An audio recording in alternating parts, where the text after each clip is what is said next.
Abonnez-vous sur Congo 24 TV, c'est l'église au milieu du village.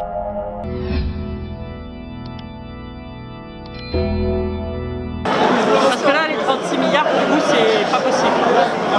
Écoutez, on a commencé au début de cette législature avec un budget de 10 milliards. On n'a pas pu faire, on a fait 6 milliards et ensuite on a mobilisé 4 milliards.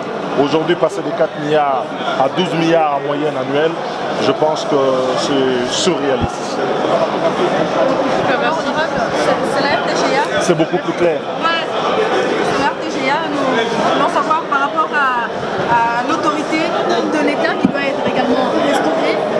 Que dire? Il y a du sérieux dans un sérieux engagement. Écoutez, nous avons un pays qui est sinistré, un peuple qui souffre. Il y a là un gouvernement qui a présenté son programme. Il faut soulager la misère du peuple.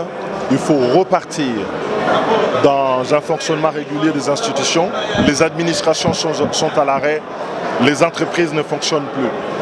Mais maintenant, ce programme, je le trouve honnêtement très ambitieux par rapport aux ressources maigres que nous avons. Il faut savoir que l'État ne dégage que 4 milliards annuels. On n'arrive pas à dépasser les caps de 4 milliards. On risque de commettre les mêmes erreurs qu'on a commises en début de la législature avec un budget de 10 milliards dont les objectifs n'ont pas été atteints.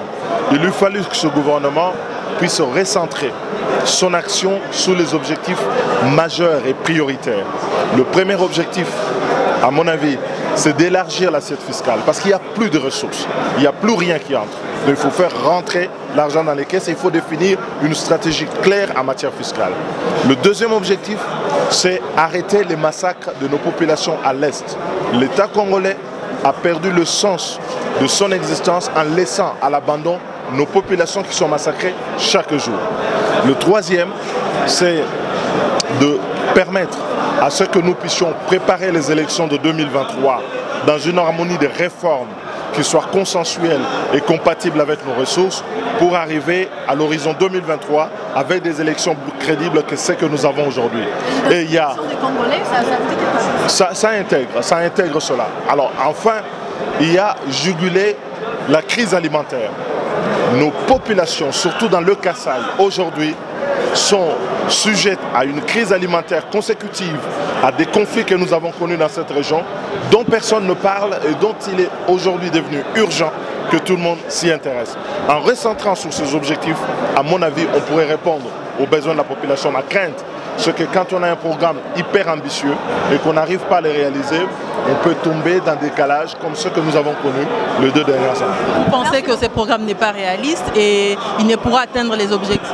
Écoutez, passer d'un budget de 4 milliards en mobilisation annuelle, c'est-à-dire 12 milliards sur 3 ans à 36 milliards, se prendre le pari de multiplier par 3 la capacité de mobilisation. Et je crois que la volonté politique en elle-même ne peut pas justifier un tel gap. Il faudra beaucoup d'efforts. Et comme je connais que les réformes prennent du temps et qu'il faut se donner les moyens de le mettre en œuvre, je suis plutôt favorable à resserrer les objectifs sur les 5 points que je vous ai énoncés tout à l'heure, qui, à mon avis, rencontrent le souhait de nos populations. Vous n'avez pas fait allusion au licenciement. Le G13 s'était exprimé largement sur cette question. Il ne faut pas que le recensement devienne un justificatif impréalable pour la tenue des élections. Il est possible aujourd'hui, si nous faisons des réformes, d'aller dans le bon sens, c'est-à-dire d'amorcer dès aujourd'hui le recensement de nos populations, l'identification, à la fois à des fins d'identification de la population au sens de l'identification carte des citoyens et de l'autre côté, identification à des fins électorales. On peut mutualiser les ressources au niveau de l'ONIP et de la CENI, arriver à cet objectif, mais ça ne doit pas constituer un motif pour reporter les élections de 2023. Ça, il faut l'éviter.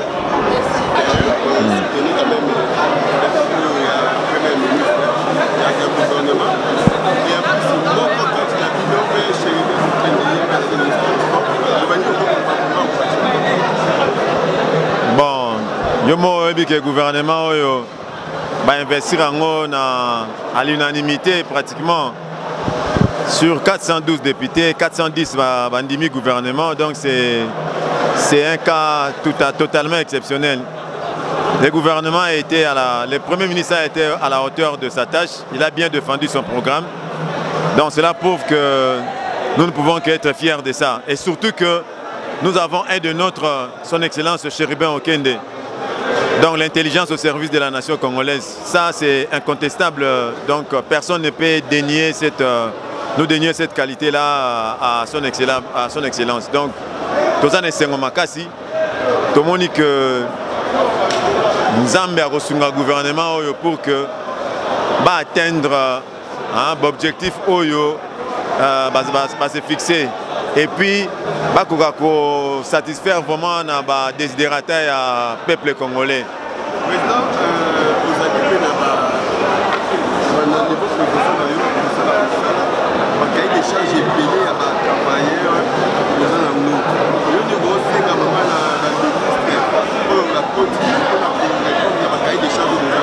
Le cahier des charges, il faut d'abord barrer des salaires dans la société ici. Tout le monde a souhaité monter que 200 mois d'impayement, 30 mois d'impayement. Mais là, on a fait le gouvernement bundelango makasi ici là. Et là, comme si ya makasi ezali ba retraité, bato bazo si samisa na bango, ba saleli ba société, ba honorer bango, ba kende ba retraite na bango, ba pesa mbongo na bango, ba kende ba bima malamu. Ozomona. Donc et puis ba gouvernement ba entreprise na biso et ça la entreprise mo que ça la net ba pôle de développement, donc ba pôle de croissance. Donc et ça la entreprise monte que banda benga ngokala ba canard boiteux. Non. Siko openda donc il faut la société Nabiso et la société Moko, ils permettent que Mboka et participer dans le tombe Mboka. Donc, le travail congolais va déterminer, Biso syndicaliste, tout ça déterminer que Makambo Oyo, il y a souffrance de travailleurs congolais ici là.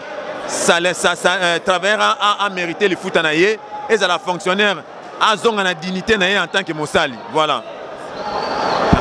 Mbote nayo lelo ezali investiture le premier ministre a présenté biso ba membre du gouvernement réaction na bino ezali ba Congolo ba na banda ba retenir nous par rapport à ça ezali soni mingi ba comme ça na gouvernement na assemblée oyo. Je pense que le parlement ezali sunatina te na mboka oyo il faut pas dissoudre biso ezali soni un programme d'action au gouvernement ezali eloko au sera na moté ezali eloko il faut que la député ba ça la débat pour enrichir le programme d'action. Le programme d'action d'abord, il y a le Premier ministre Sam.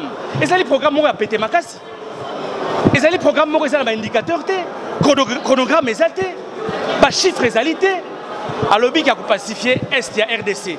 N'attend nini, n'a pas moyen nini. Et ça, la question sur les députés, il faut tout tourner. Mais comment se fait-il, on peut couper, interrompre un débat pour faire plaisir à l'Union sacrée? Je suis déçu. Madame, je pense qu'aujourd'hui, cette Assemblée nationale, il faut dissoudre en haut. C'est la vie des Congolais, c'est la vie des millions de Congolais qu'on prend en jeu. Madame, il ne faut pas respecter un député national. Il est là pour défendre le peuple congolais. Il y a plus de 20 millions de Congolais qui sont en insécurité alimentaire. Nakata programme, il y a Sam et Monanité. Est un pays, à Rossi, ça bitubango nengenini. Mais tu as dit débat, et puis tu as payé, tu as regretté. Merci beaucoup.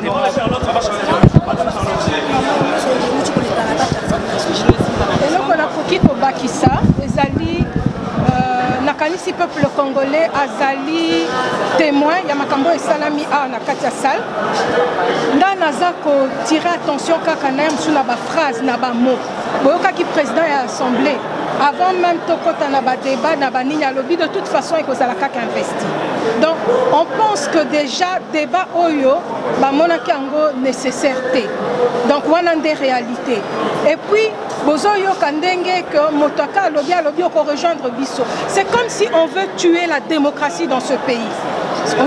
Qui dit démocratie, il faut qu'il y ait un équilibre. Il y a une force nyonso pona pour construire Mboka. Et ce n'est pas ce que nous voyons. Programme Oyo, pona biso tomona ki yemoko Premier ministre alobi batomo susu bakoloba que ezali un chapelet de bonnes intentions. Pourquoi lobaki yango? Parce que amonaki yemoko que apesi biso ba détail oyo biso tokovanda nango te tokoka lobby to contrôler et to landela programme wana comme il faut. Ba programme wana ezaka na RDCP samaka donc ezali ba programme moko flou où on n'explique pas les choses correctement. D'où moyen ko landela ngo pe bien ezalaka te. Et c'est ça qui se fait et qui continue à se faire lelo. Ngai nazali Eli de Lukunga. Nazana bana Lukunga ebele. Oh, baza ko souffrir na ba érosion. Naza na bana ya Kinshasa na Congo qui souffre na ba site érosif. Natala qui na kati ya programme makambo ba komi. Soko tali la chapelet de bonnes intentions na bango ba tchekaka côté préventif. Hein que toko na boye ko érosion yate toko chabatu na ba site toko comment dire ko réguler octroi ya mikanda ya bamabele pona batu bafanda na basita mabete mais ils n'ont pas dit eloko nini bakosala pona batu oyo lelo baza en danger. Je voulais poser ce problème là. Je sais que c'est un problème réel pona batu bazali ndenge toza boy ceux qui batali likolo mbou les ont menacés bazolala te. Mais il y a des gens oyo que érosion ezoya kokuta bango na mabele oyo basomba lopango normalement esika l'état. Et à tous ces gens-là, Borosani, Borolobana Baroni, Borolobaketo, Pessi Kaka gouvernement, chance Kaka, Abandanae Kaka Boy, sans pour autant Alobana Bato, lobby et Kosalandeng ni Pona Bango, et ça normal. Yangwana to moniti na kovanda koyoka makamba ba discours et ko continuer ko nezalité, to kende, to solola na bao ya biso, bango ne ba comprendre. Merci. Rassuré de l'idée ou de l'intention du gouvernement de régler ces problèmes de l'Est. Rassurer, ce serait trop fort. J'attends les voir en œuvre. Donc pour moi, ce qui importe, c'est la concrétisation de ces programmes. On a dit qu'on va nommer l'administration militaire à la tête de quelques provinces vers l'Est. Ce que j'attends pour moi, c'est un état d'urgence. Ce que j'attends pour moi, c'est que la guerre se termine. Parce que quand il y a insécurité à l'Est, chez moi, je trouve qu'aucun de ces programmes ne va s'exécuter dans ma province d'où je viens.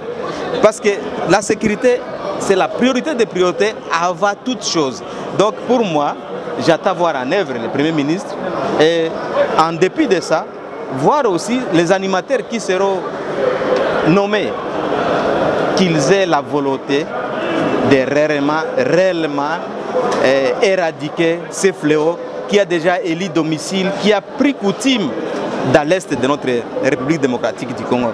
Il y a la main noire partout, dans tous les secteurs, mais maintenant la volonté seule peut démystifier l'aspect des choses. Mais le chef de l'État attend également une collaboration de vos élus de l'Est pour justement apporter des mécanismes efficaces en vue de pacifier justement cette zone en droit à l'insécurité. En maintenant ici, messieurs les journalistes ou madame, demoiselle, maintenant ici, je suis fatigué de la guerre dans l'Est. Je suis fatigué. Pour arriver dans mon fief, je dois me faire rassurer des militaires derrière moi, des policiers. Or, je suis élu du peuple. Je dois parler avec la population sans crainte. Mais aujourd'hui, je suis obligé, parce que pour ma sécurité, me promener avec des militaires. Ça veut dire quoi? Je ne suis pas élu. Si je suis élu, je dois aller vers la population, simplement, ça a beaucoup de cérémonies. Et aujourd'hui, là, ce que nous voulons, nous sommes fatigués, c'est pourquoi nous avons haussé les tons. C'est pourquoi nous avons claqué la porte à l'hémicycle. Nous avons quitté l'hémicycle pour sortir, pour dire que nous sommes fatigués dans la guerre vers l'Est. C'était ça, c'est la grande préoccupation. Vous êtes député pour des raisons de procédure. Quel est le caution légitime pour mettre en place une administration militaire alors que le texte ne prévoit pas ces contextes-là? L'état d'urgence, quand c'est nécessaire, on le décrète. Et ça, c'est de la prérogative du chef de l'État. Merci, monsieur. Mon nom, c'est Emmanuel Lekou. Lekou.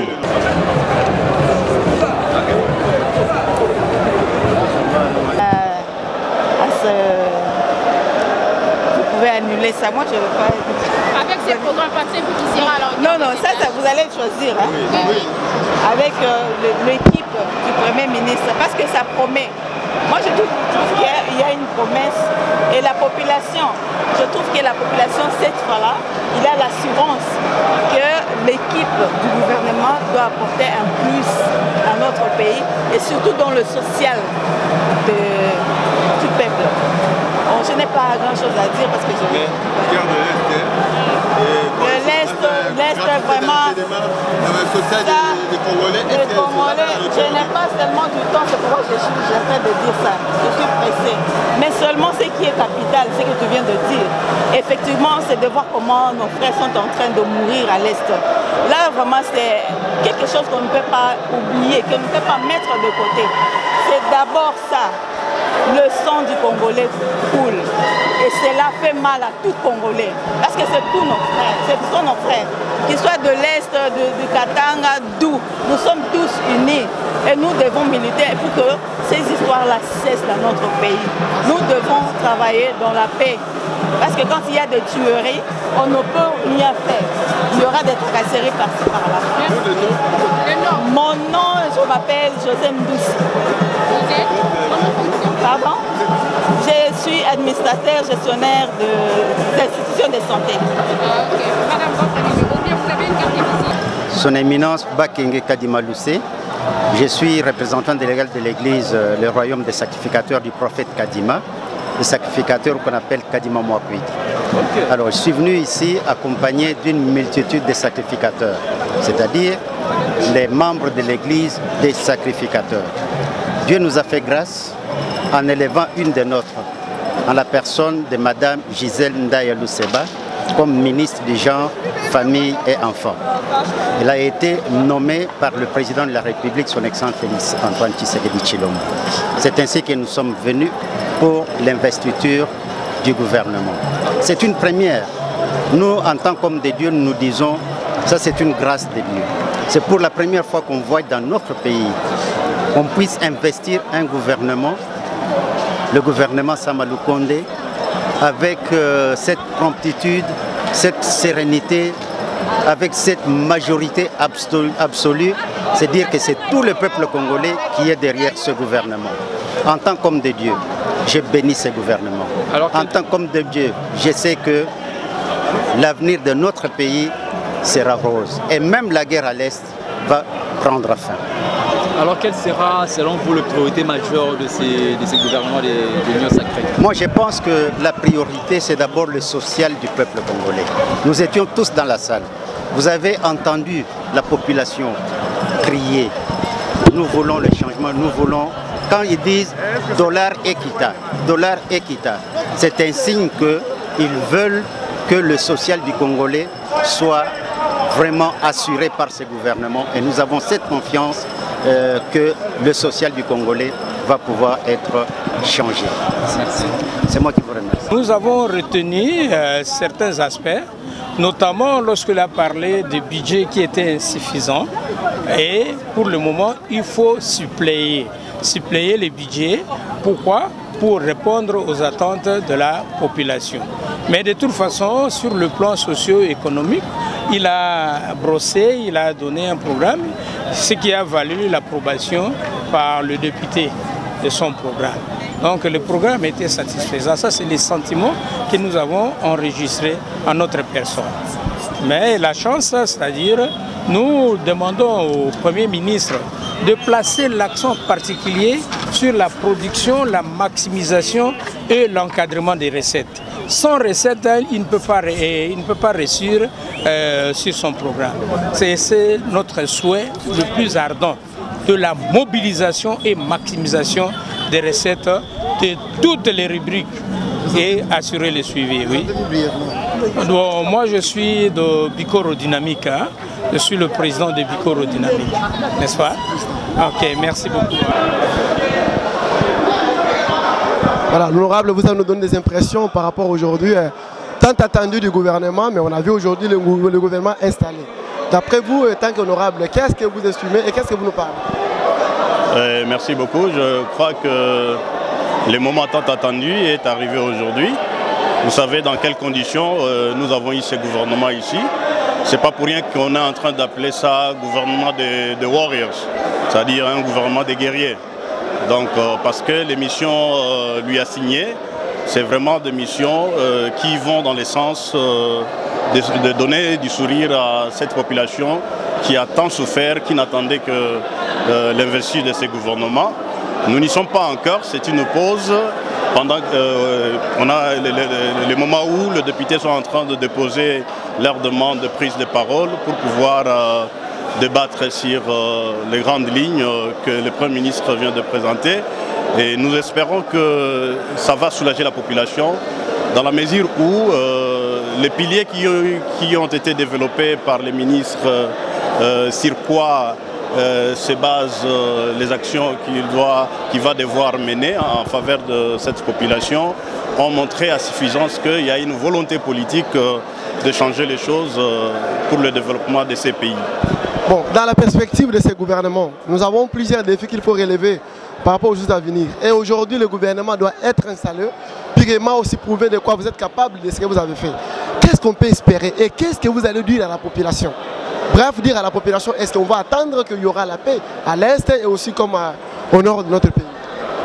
Mais je crois que tout ce qui est prévu pour instaurer la paix au niveau de l'Est de notre pays, je crois que le Premier ministre a fait de belles promesses par rapport à la restauration de la paix au niveau de l'Est de notre pays.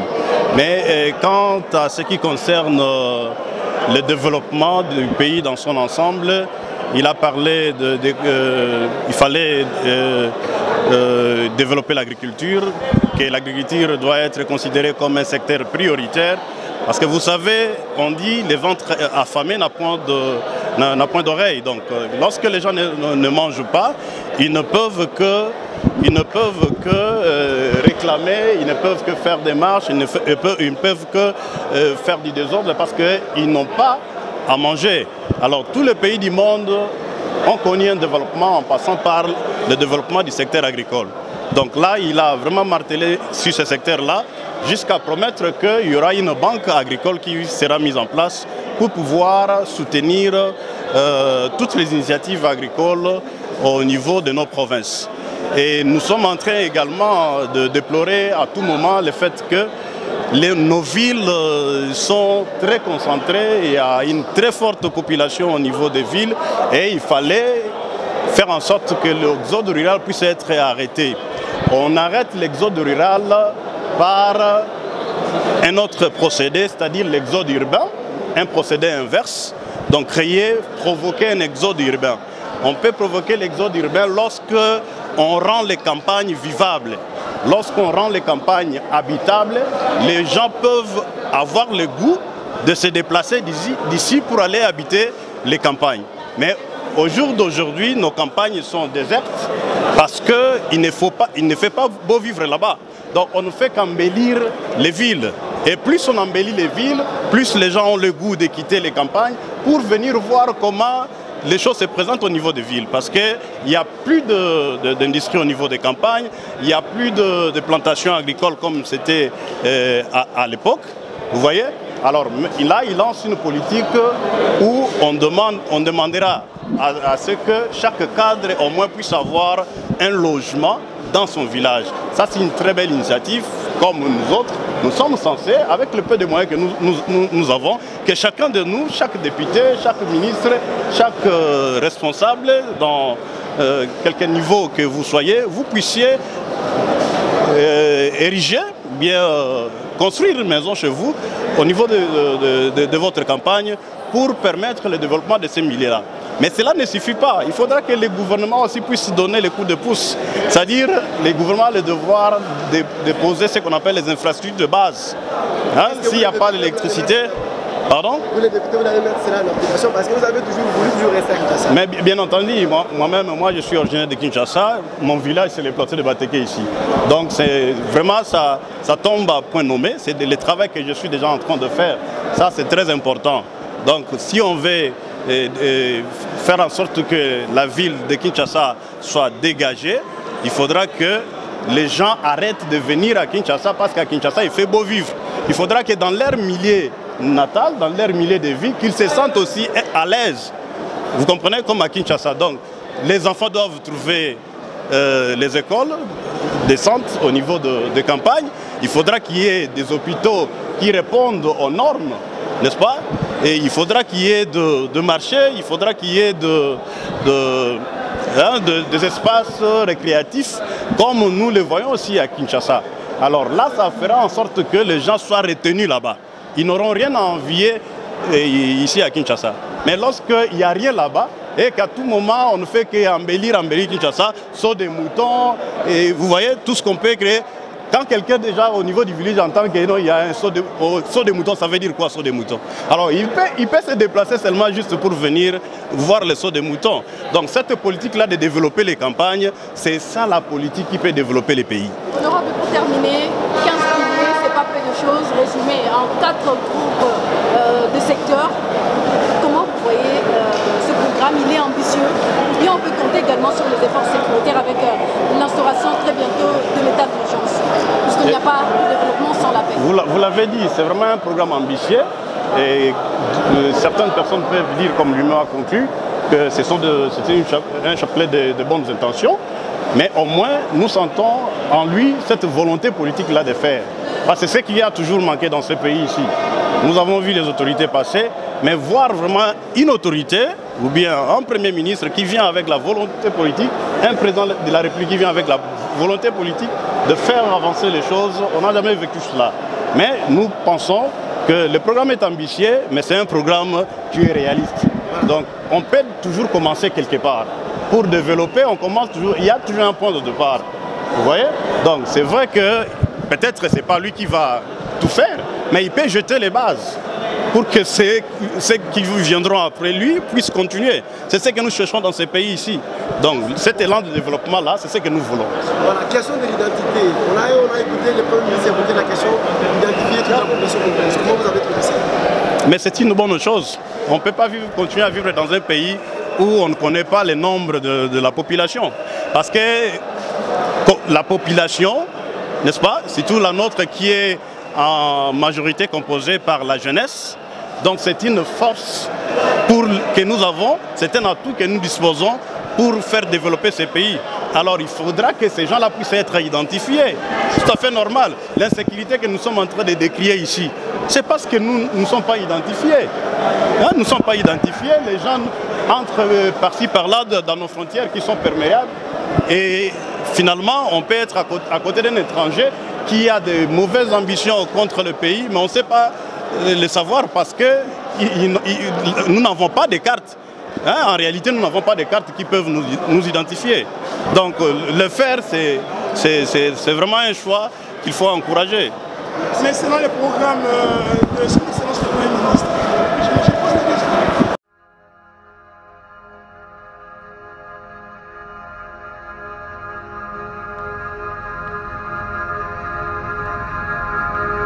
Abonnez-vous sur Congo 24 TV, c'est l'église au milieu du village.